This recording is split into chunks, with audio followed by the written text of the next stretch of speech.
자율신경실조증 환자들에게 이건 무조건 하면 좋다 하는 한 가지 운동을 꼽아주신다면 무엇이 있을까요? 딱 한 가지만 꼽으라고 한다면 아주 느리게 뛰는 러닝, 슬로우 조깅을 권해드립니다. 일단 기본적으로 자율신경 실조증에는 유산소 운동이 도움이 됩니다. 너무 높은 강도 말고 약간 숨이 차지만 어느 정도 지속할 수 있는 정도의 중저강도 유산소 운동이 가장 좋습니다. 그냥 걷기도 괜찮지만 느리더라도 천천히 뛰는 조깅이 걷기보다는 효과가 훨씬 더 좋습니다. 앞서서 현대인들이 스트레스를 많이 받지만 이를 제대로 발산할 기회가 거의 없다고 했죠. 너무 빠르지 않게 적당한 속도로 오래 달리는 것은 우리 몸이 스트레스에 대응하여 준비했던 에너지를 가장 자연스럽고 효과적으로 발산하는 활동입니다. 달리기를 하고 나면 긴장했던 근육이 이완되고 혈액순환이 개선되면서 통증 유발점의 자극이 완화됩니다. 또한 운동 중 분비되는 엔돌핀은 스트레스와 통증을 감소시키는 효과가 있습니다. 더 중요한 것은 달리기가 뇌의 감정 조절 회로의 변화를 만든다는 사실입니다. 유산소 운동은 뇌 유래 신경 영양 인자 BDNF의 분비를 촉진합니다. BDNF는 뇌세포의 회복과 성장, 신경 회로의 유연성을 돕는 핵심 인자인데요. 스트레스와 만성 긴장으로 예민해진 우리 뇌의 반응성을 낮춰줍니다. 불안이나 우울과 같은 부정적 정서를 완화하는 데도 중요한 역할을 하죠. 자, 그렇다면 이렇게 몸과 마음에 유익한 달리기를 어떻게 해야 안전하고 효과적으로 할 수 있을까요? 사실 운동이 너무 부족한 현대인들에게는 가볍게 달리는 것도 버겁게 느껴질 수 있습니다. 저는 관절이 약해요. 저는 운동을 한 번도 제대로 해본 적이 없어요. 저는 너무 저질 체력이라서 그냥 걷기만 해도 숨이 차요. 그런데 괜찮을까요? 하는 궁금점이 드실 수도 있습니다. 제가 운동을 할 때 강조하는 첫 번째는 천천히 뛰는 것입니다. 우리에게 필요한 달리기는 몸을 다시 싸우거나 도망가야 하는 상황으로 몰아넣는 운동이 아니라 이미 과도하게 활성화되어 있는 긴장 반응을 서서히 내려주는 운동입니다. 그래서 개인마다 체력 상태가 다르기 때문에 속도로 운동 강도를 정해드리긴 어렵고 숨이 완전히 차지 않는 속도로 하면 됩니다. 내가 달리면서 짧은 문장을 말하거나 가벼운 대화는 할 수 있는 정도의 호흡, 이 정도의 강도에서 운동을 하는 것이 좋습니다. 그래서 체력 상태에 따라서 체력이 약한 분들은 처음 시작할 때는 걷는 것보다도 느린 속도로 뛰어도 됩니다. 우리가 걷는 거는 한 발 한 발 이렇게 순서대로 내딛는 거죠. 달리는 것은 한 발 뛰고 한 발 뛰고 양발이 동시에 떠 있는 시간이 있고 착지하는 과정을 거치는 거죠. 뜀박질이죠. 이 달린다는 거는 속도랑은 사실 상관없어요. 아무리 느리게 뛰어도 뛰는 것은 걷는 것보다 운동량이 높습니다. 거의 제자리에서 뛰는 것처럼 보일 정도로 보폭을 줄여서 70대 노인이 걷는 속도 아니면 만삭 임산부가 걷는 속도로 뜀박질을 해도 괜찮습니다. 그렇게 해도 걷기보다 훨씬 좋은 운동 효과를 얻고 몸에는 부담이 가지 않으면서 우리가 원하는 목표를 달성할 수 있습니다. 이렇게 보폭을 줄여서 느리게 뛰는 운동이 관절이 안 좋으신 분들에게도 추천해드릴 만합니다. 관절이 안 좋으신 분들에게도 이런 운동은 무리가 되지 않거든요. 자율신경계에 좋은 음식은 무엇이 있나요?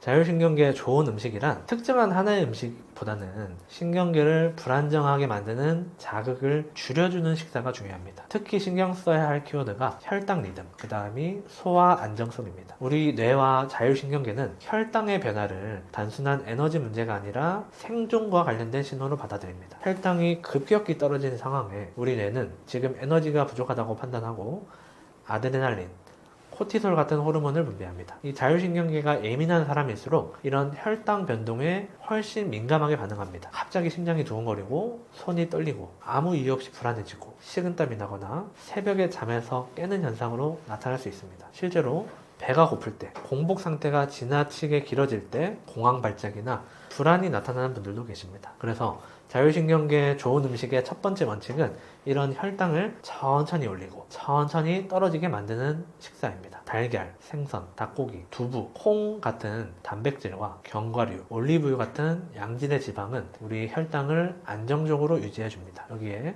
잡곡밥, 오트밀 같은 혈당 변동 속도가 크지 않은 탄수화물을 충분히 함께 먹으면 우리 뇌에 에너지를 안정적으로 공급하면서도 신경계를 자극하지 않습니다. 특히 불면증 있는 분들은 저녁에 탄수화물을 너무 피하면 새벽에 혈당이 너무 떨어져서 오히려 더 쉽게 깨게 됩니다. 두 번째로 중요한 것은 소화기와 장의 안정성입니다. 자율신경계는 우리 장과 미주신경을 통해서 직접 연결이 되어 있기 때문에 장이 불편해지면 뇌는 그걸 스트레스로 인식하고 교감신경을 올립니다. 과식, 기름진 음식, 자극적인 음식, 늦게 먹는 야식이 두근거림이나 불안, 수면 장애를 악화시키는 이유가 여기에 있습니다. 그래서 따뜻하고 잘 씹히고 위장에 부담이 적어서 소화가 잘 되는 식사가 자율신경계에는 훨씬 유리합니다. 세 번째는 장, 뇌축을 지지하는 음식들입니다. 채소, 해조류, 귀리, 베리류 같은 식이섬유와 김치, 요거트, 된장 같은 발효식품은 우리 장내 미생물과 염증 반응, 신경 전달 물질 생성에 영향을 줘서 뇌와 신경계의 안정성에 기여합니다. 다만 조금 주의할 점은 과민성 대장증후군 있는 분들은 이런 음식들이 간혹 가스나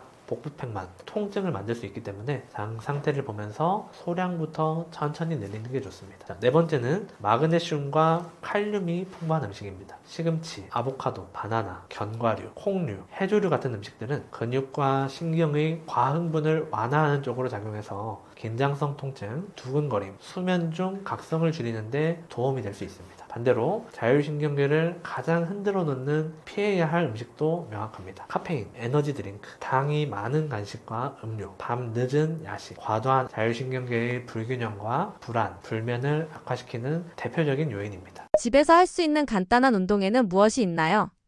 몸을 움직일수록 뇌와 자율신경계는 건강해진다는 것을 제가 계속해서 강조하고 있는데요. 규칙적으로 주 2, 3회 나가서 가벼운 조깅을 하는 것이 가장 좋은데 틈날 때마다 집에서 할 수 있는 운동도 있습니다. 첫 번째로 추천하는 것은 제자리 느린 걷기입니다. 거실에서 5분에서 10분만 제자리에서 천천히 걷습니다. 걸을 때 발 뒤꿈치, 발바닥, 발가락 순서로 바닥을 밟으면서 발 감각에 집중을 합니다. 그리고 숨이 코로 들여 마시고 입으로 길게 내쉽니다. 이 동작이 도움이 되는 이유는 걷기라는 리드미컬한 운동이 미주신경을 자극하고 반복되는 발의 감각이 뇌에 지금 안전하다라는 신호를 보내기 때문입니다. 그래서 불안이나 두근거림이 있을 때 그 자리에 일어나서 자세를 걷게 하는 거 누구나 할 수 있잖아요. 이런 동작을 하는 게 심박과 긴장을 실제로 낮추는 데 도움이 됩니다. 두 번째는 벽에 기대서 호흡하기입니다. 등을 벽에 대고 서서 뒤통수, 등, 엉덩이가 벽에 딱 닿도록 붙입니다. 그리고 배와 옆구리가 움직이도록 코로 들이마시고 입으로 길게 내쉽니다. 이 자세는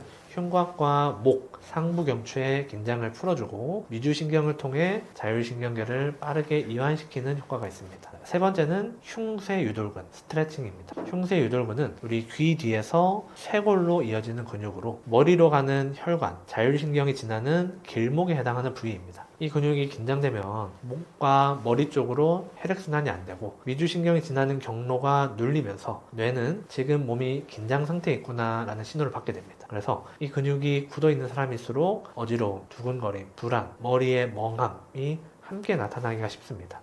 특히 스마트폰이나 컴퓨터를 많이 쓰고 긴장된 자세로 오래 앉아있는 생활을 할수록 이 근육은 짧아지고 단단해집니다. 그래서 이 부위를 풀어주는 것이 중요합니다. 하는 방법은 쇄골을 한 손으로 잡아서 고정을 합니다. 고개를 반대쪽으로 천천히 돌리고 고개를 뒤로 약간 젖힙니다. 이러면서 턱을 가볍게 들어주면 좋습니다. 이런 식으로. 그러면 여기 이렇게 두꺼운 근육이 있는데 이 근육이 늘어나는 것이 느껴집니다. 스트레칭을 할 때 숨을 깊게 천천히 내쉬면서 20초에서 30초씩 좌우로 반복을 합니다. 이때 머리가 맑아지고 심장이 편해지는 느낌을 바로 느끼는 경우가 많습니다. 자율신경실 조증에 도움이 되는 영양제는 무엇이 있나요?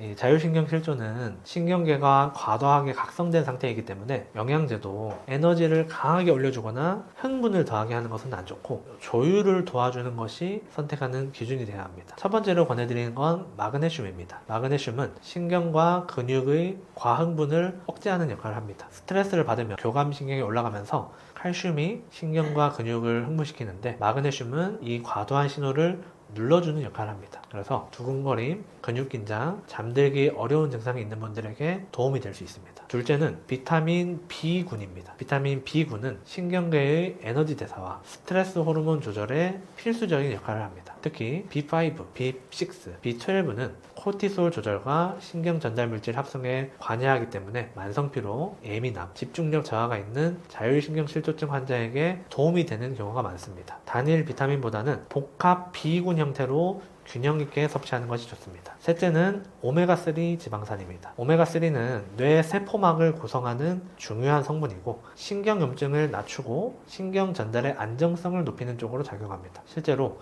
불안, 우울, 인지기능과 자율신경계의 과민 반응을 완화하는 효과에 대한 연구도 꾸준히 축적되어 있습니다. 반대로 자율신경 실조증에서 조심해야 할 영양제들도 분명합니다. 대표적인 것이 홍삼, 흑염소 같은 보양제 계열입니다. 이런 제품들은 기본적으로 대사를 끌어올리고 각성을 높이는 방향으로 작용합니다. 체질에 따라서 이런 약제가 몸에 맞는 사람들도 있지만 자율신경계가 이미 과흥분된 상태에서는 두근거림이나 불안, 불면, 열감 같은 증상을 오히려 악화시킬 수 있습니다. 쉽게 말하면 쉬어야 될 신경계에 다시 가속 페달을 밟는 셈이 될 수 있습니다. 이런 생약 성분들은 한의사의 진단을 받고 내 몸 상태에 맞는 한약을 처방받아 복용하는 것이 훨씬 안전하고 효과적인 방법입니다. 또 하나는 카페인이 들어있는 에너지 드링크 혹은 각성 성분이 강한 보충제입니다. 카페인은 교감신경을 직접 자극해서 심박수를 올리고 불안과 수면 장애를 악화시키는 대표적인 물질입니다. 자율신경 실조증 환자는 반드시 피해야 합니다.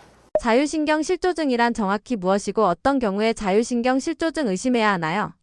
이 영상을 보고 계신 분들 중에서도 이런 경험이 있는 분들이 많으실 것 같습니다. 몸에 여러 가지 증상이 있어서 이 병원도 가보고 저 병원도 가보고 각종 검사는 다 해봤는데 검사상 이상은 없습니다. 수치는 괜찮네요. 스트레스가 많으셔서 신경성인 것 같습니다. 이런 말만 듣는 경우입니다. 가슴이 두근거리고 숨이 막히는 느낌이 들고 어지러우면서 머리는 멍하고 속은 늘 답답하고 불편하고 잠도 안 오고 아무것도 안 해도 늘 피곤하고 지쳐 있습니다. 몸이 너무 더워서 열이 너무 많이 나거나 반대로 너무 차고 시린 불편함을 겪기도 합니다. 몸에 다양한 감각들이 예민해져서 목에 뭔가 걸린 느낌이 들거나 통증 부위가 여기저기를 돌아다니면서 온몸이 아프다고 하시는 분도 계십니다. 입 안이나 혀가 화끈거리고 아픈 사람도 있습니다. 이렇게 몸과 마음에 다양한 증상이 나타나는데 CT, MRI, 내시경, 초음파, 혈액 검사 등 다양한 검사에서 이상을 발견할 수 없을 때 자율신경 실조증을 의심해 봐야 됩니다. 이렇게 다양한 증상이 있는데 검사상 이상이 없다고 하면 내가 너무 예민한 건가? 아니면 단순한 마음의 문제인가? 아니면 내가 미쳐가고 있는 건가? 이런 생각을 하셨다고 한 분들도 계십니다. 하지만 이거는 절대로 단순히 내 성격이 예민해서가 아닙니다. 자율신경계의 이상이라는 뚜렷한 문제가 있을 때 이렇게 다양한 괴로움이 나타날 수 있습니다. 자, 자율신경계란 무엇일까요? 우리 몸에서 다양한 기능들을 자동적으로 조절하는 역할을 합니다. 우리 몸의 자동 조종 장치라고 할 수 있죠. 의식하지 않아도 심장 박동, 호흡, 소화기의 운동, 땀 분비 같은 전신의 활동들을 알아서 잘 조절해야 됩니다. 예를 들어서 제가 손을 이렇게 들어서 물건을 줍는다. 이거는 제가 의도를 가지고 직접 조절하는 것이죠. 근데 심장이 두근거린다거나 우리가 밥을 먹었으니까 위장을 움직인다거나 이런 식으로 내가 의도하지 않아도 자동적으로 되는 것들, 이런 것들을 자율신경계가 합니다. 자율신경계 기능이 건강한 사람은 이런 조절이나 활동이 원활하게 상황에 따라서 적절하게 나타납니다. 자율신경계의 조절 능력이 떨어져서 건강하지 않은 사람은 이런 조절이 제대로 일어나지 않습니다. 부적절하게 나타나거나 과민하게 나타나거나 해서 외부 환경의 변화에 잘 대처하지 못하게 됩니다. 이것이 자율신경 실조증이라는 질환으로 나타나고 사람에 따라서 아주 다양한 형태의 증상이 나타나게 됩니다. 자율신경 실조증 증상이 보통 한두 가지로 시작해 도미노처럼 늘어나는 특징을 보이는데 이런 연쇄 반응은 왜 발생하나요? 자율신경계가 조절하는 우리 몸의 기능들이 그만큼 다양하기 때문입니다. 몸을 움직이는 거, 팔, 다리를 움직이는 거, 이런 것들은 내가 알아서 잘 조절하는데 심장 박동, 호흡, 근육의 긴장 상태, 혈관의 수축과 이완, 위장 운동, 땀 분비, 체온 조절, 이런 것들을 하나하나 내가 직접 조절한다고 하면은 신경 쓸 게 너무 많겠죠. 이런 다양한 기능들은 모두 자율신경계의 지배를 받고 있습니다. 자율신경계 기능이 건강할 때는 이런 조절이 상황이나 환경에 맞게 알아서 잘 조절되니까 내가 신경 쓸 것도 없고 불편한 것도 없습니다. 하지만 이 기능에 이상이 생기기 시작하면 증상이 하나둘씩 생기기 시작합니다. 사람마다 증상이 되게 다양한 패턴과 순서로 나타나는데 이거는 사람마다 체질이 다르기 때문입니다. 사람마다 생김새가 다르듯이 타고나기를 건강하게 태어난 기관도 있고 타고나기를 약하게 예민하게 태어난 부분도 있습니다. 자율신경계가 조절하는 신체의 다양한 기능들 중에서 본인이 타고나기를 약하게 태어난 부분의 증상이 먼저 나타나게 되고, 타고난 기능이 좋은 부분들은 뒤에 나타나겠죠. 한의학에도 사상 체질이라는 것이 있죠. 체질이라는 것도 사실 뭔가 신비한 것이 아니라 우리 몸의 약하고 강한 부분, 신경계가 어떤 반응성을 가지고 있냐 하는 경향성을 나눈 것이라고 볼 수 있습니다. 예를 들어서 소양이는 타고난 식욕이나 소화기 건강 상태가 대체로 좋습니다. 자율신경계 이상이 생겼을 때도 상대적으로 소화기의 문제는 먼저 나타나지는 않습니다. 소화가 안 되는 일이 생기더라도 식욕은 계속 양호한 경우가 많습니다. 반대로 수면은 예민해서 건강한 상태일 때도 조금만 스트레스 받아도 잠을 잘 설치고, 자율신경계 이상이 본격적으로 생길 때는 불면증이 주요 증상으로 잘 나타납니다. 하지만 자율신경 실조증이 오래되고 심해지면은 타고나길 강하게 태어난 부분인 식욕과 소화 부분도 여지없이 문제가 생깁니다. 순서에 차이가 있을 뿐이죠. 자율신경 실조증이 시간이 지날수록 증상이 다양해진 우리 몸과 마음의 상호작용도 관련이 있습니다. 자율신경계는 우리 뇌에서 감정을 담당하는 변연계, 불안을 담당하는 편도체 등과도 밀접한 연관이 있는데요. 자율신경 실조증 환자분들이 소화불량, 두근거림, 두통, 어지러움 같은 신체적 증상만 있는 것이 아니라 불안, 우울감, 잦은 분노 등과 같은 정신적 증상이 함께 유발되는 경우가 많습니다. 그런데 이런 신체적 증상과 정신적 증상은 서로 상호작용을 하며 악화되는 악순환을 가집니다. 가슴이 두근거리고 숨이 답답한 증상을 느끼다 보니까 내 몸에 심각한 병이 있는 건 아닌가? 내 평생 이렇게 살아야 하나? 하고 불안하고 우울해집니다. 이런 불안과 우울은 자율신경계를 자극해서 자율신경계의 기능 이상을 심화시킵니다. 그러다 보니 자율신경 실조증이 오래될수록 이렇게 신체적 증상과 정신적 증상이 악순환을 하면서 더 심해지고 만성화가 되며 증상도 다양해집니다. 제가 치료했던 환자분 한 명을 예로 들면은, 이분은 처음에는 소화불량이 주증상이셨다고 했어요. 원래도 소화 기능이 타고난 게 약한 편이었고 스트레스 받으면 이런 게 더 심해졌고요. 직장 생활하면서 스트레스가 심하다 보니까 늘 명치가 답답하고 가슴이 답답하고, 어느 날부터는 음식을 먹는 것 자체가 불안해질 지경이었다고 했습니다. 그러다가 어느 날 식사를 하다가 급격하게 심장이 두근거리고 불안하면서 숨이 멎을 것 같은 공포를 느끼게 되었습니다. 공황 발작이 나타난 거죠. 이후에는 식사를 하는 것 자체가 두려울 뿐만 아니라 불안과 두려움을 느낄 때면은 또 다른 다양한 신체 증상들까지 동반돼서 나타났습니다. 이런 분들이 단순히 소화기를 치료하기 위해서 소화제를 준다, 혹은 불안을 치료하기 위해서 항불안제를 준다, 이게 치료의 전부가 아닙니다. 이런 신체적 증상과 정신적 증상들을 유발하는 연결고리인 자율신경계를 바로잡는 게 근본적인 치료가 됩니다. 신경계, 순환기, 소화기, 근골격계 등 여러 검사에서 이상 없음 판정을 받았는데도 증상이 계속되는 이유는 무엇인가요? 저희 한의원에 오시는 많은 분들이 이렇게 말씀하십니다. 온갖 병원에서 검사는 다 했는데 이상은 없대요 라고 말씀하시면서 들어오시는데, 나는 이렇게 아픈 데가 많고 괴로운데 검사상 이상은 없다고 하니까 걱정을 해주던 가족들도 뭔가 꾀병처럼 보는 것 같고 억울한 마음이 들기도 하고, 원인을 모른다고 하니까 평생 이렇게 살아야 하나 하는 우울감이나 불안감을 가지기도 합니다. 자율신경계 이상은 우리가 일반적으로 하는 MRI, CT, 초음파, 혈액검사, 내시경 같은 검사에서 이상 소견을 나타내지 않는 경우가 많습니다. 이유는 이게 기능적인 문제이기 때문입니다. 컴퓨터로 비유를 하자면은, 우리가 컴퓨터가 제대로 작동하지 않을 때 뭔가 선이 뽑혔거나 부품이 깨진 곳이 있거나 전선에 문제가 있거나 이런 하드웨어적인 문제가 있어서 컴퓨터가 제대로 작동하지 않을 수도 있습니다. 반대로 그런 하드웨어적인 문제는 없지만 프로그램에 오류가 나타나서 생기는 소프트웨어적인 문제가 있을 수도 있겠죠. 이런 경우에는 아무리 하드웨어를 현미경으로 들여다봐도 이상을 발견할 수 없을 것입니다. 이 책에서 다룬 자율신경계 문제가 바로 이런 소프트웨어적인 문제라고 할 수 있습니다. 자율신경계와 관련이 있는 다양한 질환들이 모두 그런 특징을 가지고 있습니다. 예를 들어 소화가 안 돼서 위내시경을 했는데 위염이나 위궤양 같은 질환이 있어서 소화에 문제가 있을 수도 있지만, 기능성 소화불량이라는 질환은 내시경상 이상이 전혀 없을 때 진단하게 됩니다. 이거는 자율신경계 문제가 핵심적인 요인입니다. 소변을 지나치게 자주 보는 증상이 있어서 방광에 대한 검사를 했는데 방광에 염증성 소견이 있어서 그런 경우도 있겠지만, 이런 염증성 소견이 전혀 없을 때 과민성 방광이라고 진단하게 됩니다. 이것도 자율신경계의 문제입니다. 머리가 하루 종일 아프고 이런 게 너무 오래 지속돼서 뇌 MRI를 찍어봤는데 뇌종양이나 뇌경색, 뇌출혈 등의 문제가 있는 경우도 있겠지만 전혀 이상이 없는데 나타나는 긴장성 두통, 편두통, 군발성 두통 같은 이런 걸 1차성 두통이라고 하는데, 이런 1차성 두통들도 자율신경계와 밀접한 연관이 있습니다. 이렇게 자율신경계 문제로 나타나는 질환들은 생명에 위협을 주거나 당장 위험한 질환은 아닙니다. 그래서 어찌 보면은 그동안 의학 발전에서 소홀히 되었다고 볼 수도 있습니다. 검사상 이상 소견이 없으니까 질병으로 잘 여겨지지도 않았습니다. 당장 생명이 오락가락하는 환자를 고치는데도 인력과 자원이 부족했으니까요. 하지만 현대 사회에서 많은 사람들이 과도한 스트레스와 피로에 시달리고, 이로 인해 자율신경계 이상을 앓는 분들이 점점 급격히 늘어나면서 자율신경계와 관련된 질환들도 점점 적극적인 치료와 관리의 대상이 되고 있습니다. 자율신경실조증 환자들이 특정 증상 하나가 힘들다기보다 감당이 안 된다고 표현하는 이유는 어디에 있나요?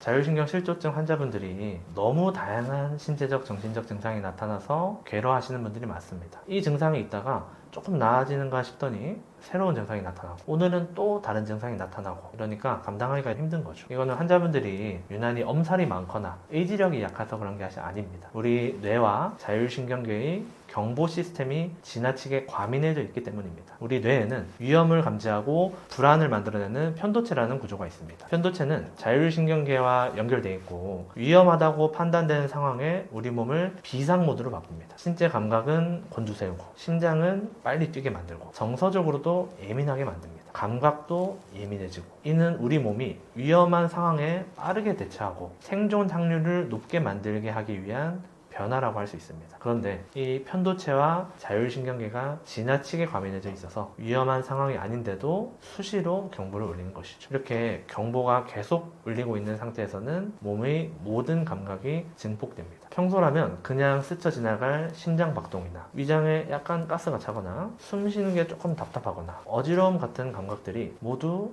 뭔가 큰 문제가 생긴 신호처럼 크게 인식됩니다. 뇌가 내 몸이 안전하지 못하다고 판단하니까 작은 신호도 위협으로 확대 해석하는 거죠. 실제로 각각의 여러 장기가 다 고장이 나서가 아니라 뇌와 자율신경계가 몸 전체를 위험한 상태로 인식하고 감시하고 있기 때문에 어떤 부위에서든 불편 신호가 튀어나오면 그게 곧바로 큰 문제처럼 느껴지는 것입니다. 몸 전체가 예민한 화재 경보기처럼 되어버리는 상태라고 할 수 있습니다. 이 상태가 오래 지속되면 몸의 불편함 자체보다도 더 큰 문제가 생깁니다. 바로 예측 불가능성입니다. 언제 또 이런 심장 두근거림이 나타날지, 언제 숨이 막힐지, 언제 어지러워질지 모른다는 불안이 하루 종일 뇌를 긴장 상태로 만듭니다. 그러면 편도체와 자율신경계는 더 쉽게 활성화되고, 그 결과 증상은 더 잦아지고 더 강해집니다. 몸의 증상과 불안이 서로를 키우는 악순환이 만들어지는 거죠. 이거를 이해하고 나면 자율신경실조증의 치료 방향도 훨씬 분명해집니다. 특정 증상 하나하나를 없애는 게 목표가 아니라 이 과민해진 경보 시스템을 내려놓고 뇌와 몸이 다시 지금은 안전하다 라고 느낄 수 있도록 조율해 주는 것이 핵심이 됩니다. 그때부터 비로소 여기저기 흩어져 있던 증상들이 함께 가라앉기 시작할 수 있습니다. 자율신경실조증을 조기에 관리하지 않으면 면역력 저하나 중증 질환 위험으로까지 이어질 수 있다고 보셨는데 그 이유는 무엇인가요?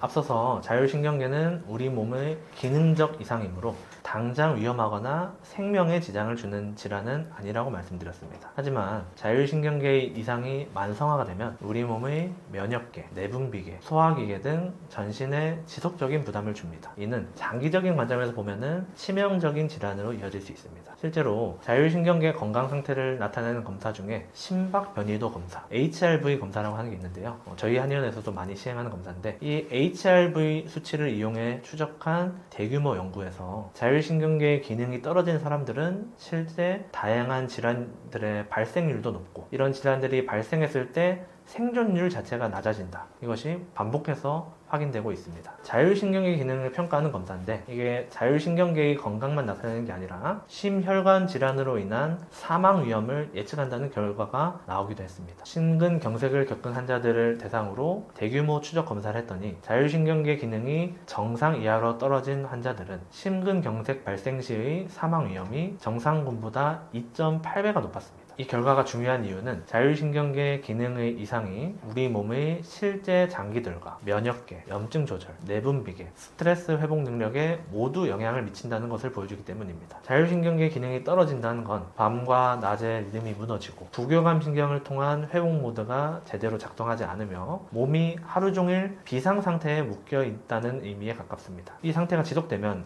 어떤 일이 생기냐? 첫 번째로 먼저 면역계가 약해집니다. 자율신경계의 불균형이 지속되면 미주신경을 중심으로 한 항염증 조절 경로가 약해져서 면역 반응의 균형이 무너집니다. 이로 인해서 감염에 대한 방어 능력은 떨어지고 만성 염증 반응은 쉽게 지속되는 상태가 됩니다. 동시에 내분비계와 대사 시스템도 흔들립니다. 코티솔, 인슐린, 갑상선 호르몬 같은 스트레스, 에너지 조절 호르몬의 리듬이 깨지면서 혈당 변동, 만성 피로, 수면 장애, 체중 변화, 우울과 불안이 함께 나타나기 쉬워집니다. 그래서 이 모든 변화는 결국 혈관, 심장, 뇌, 면역계에 장기적인 부담으로 쌓입니다. 그래서 자율신경계 이상이 오래 지속되는 사람일수록 심혈관 질환, 대사 질환, 만성 염증성 질환의 위험이 함께 높아진다는 결과들이 반복해서 보고되고 있습니다. 즉, 자율신경 실조증은 지금 당장 죽지는 않지만 몸 전체의 방어력과 회복력을 서서히 깎아먹는 상태다라고 이해하시는 것이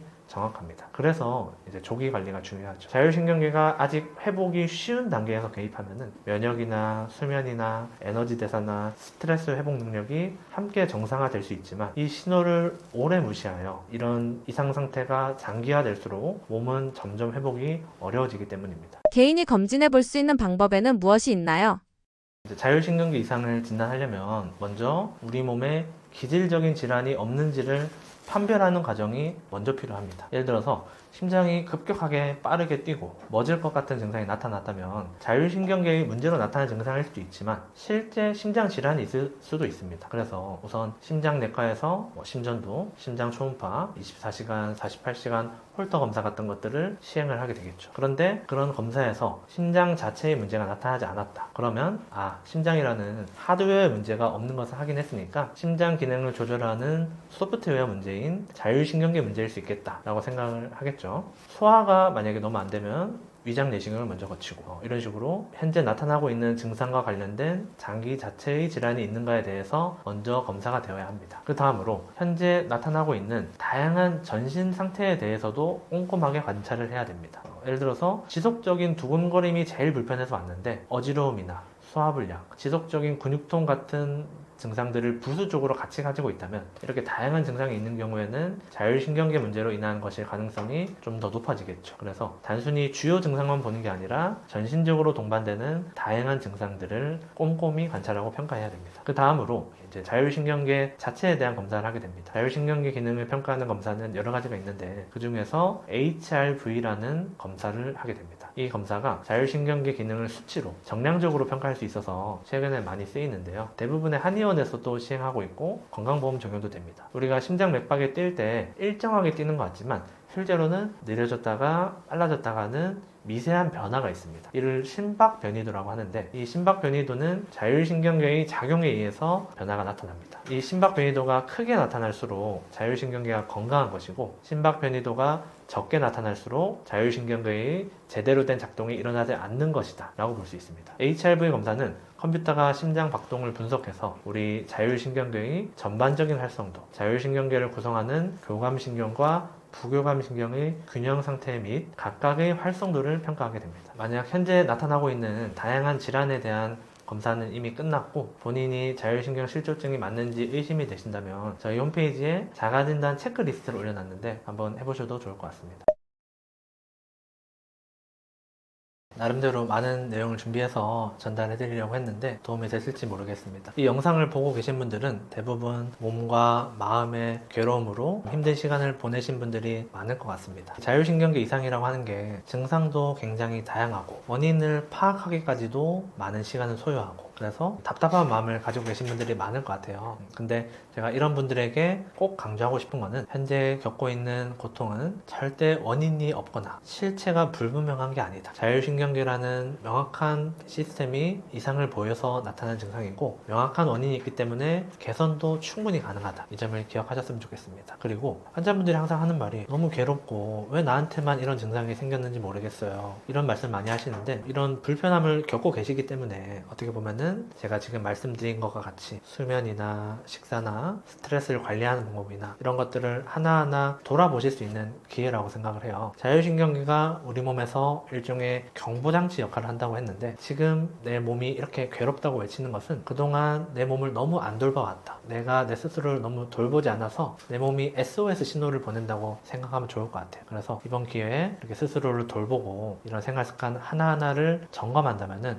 오히려 나중에 돌아갔을 때 그때 이렇게 괴로운 시간이 있어서 오히려 나를 잘 돌아볼 수 있게 만들었고 내가 더 안정적이고 단단한 사람이 되었구나 라고 생각하실 수 있을 거라고 생각합니다. 저는 자율신경계 사용 설명서라는 책을 쓴 한의사 김찬이었고요. 저는 부산에서 한의원 운영하고 있습니다. 저희 한의원에서도 지금 책과 영상에서 다룬 것처럼 자율신경 실조증, 자율신경계 이상과 동반돼서 나타나는 공황장애, 불안장애, 가슴 두근거림, 기능성 소화불량, 과민성 대장 증후군, 불면증, 만성피로, 브레인포그 같은 질환들을 중점적으로 진료하고 있습니다. 제가 이 책을 쓰게 된 계기가 이 자율신경 실조라고 하는 게 환자분이 치료를 잘 받는 것도 중요하지만 제가 이렇게 말씀드린 것 같이 생활 습관들을 하나하나 관리하는 게 정말 중요합니다. 수동적인 치료만 받아서 되는 게 아니라 이런 생활 관리들을 해야지 재발하지 않고 몸을 건강하게 유지할 수 있다는 거예요. 그래서 진료실에서도 늘 환자분들에게 이렇게 구구절절하게 설명을 해드리려고 해요. 근데 아무래도 항상 시간이 너무 부족합니다. 그게 항상 아쉬웠거든요. 그리고 제가 최대한 설명해드리려고 해도 환자분이 짧은 시간에 그거를 받아들이고 이해하고 실천하기에도 어려운 점이 있어요. 그래서 제가 한 몇 년 전부터는 환자분들에게 한약을 처방할 때 편지를 써드렸어요. 지금 환자분의 상태는 이러이러한 상태예요. 자율신경계라고 하는 거는 이런 역할을 하는데 이런 게 지금 문제가 생겼어요. 제가 지금 하고 있는 치료는 이런 역할을 할 거고요. 불면증이 있으시다고 했는데